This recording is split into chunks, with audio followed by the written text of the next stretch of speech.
Welcome to another episode of Candid Coaching Conversations with your coach, Saloni Suri. Today's story is about the remote control. Yeah, we've all used this, everybody. There are times when you're trying to change the picture, change the channel. It doesn't happen. You keep on pressing. You even end up doing like this. Yeah, you even sometimes shout out, hey, the remote control isn't working. Right? Most of the time, it's a loose connection, or remote isn't working, or you got to change the battery on the inside. Let's take this analogy to the real life.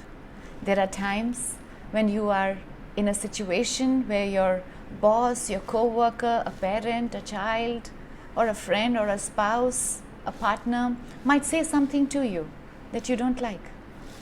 Your reaction, is on the outside of anger, resentment, envy, judgment, gives you stress. That's the banging that you're actually doing. Pause. Ask yourself this question. Become conscious of yourself in just that moment. Just stop and ask yourself, what is it that I need to do to change this picture that I'm seeing right now? The minute you will pause and ask yourself this question, you will change your energy on the inside. And when you change the energy on the inside, what you will communicate on the outside and how you will respond on the outside will become different. Give it a shot.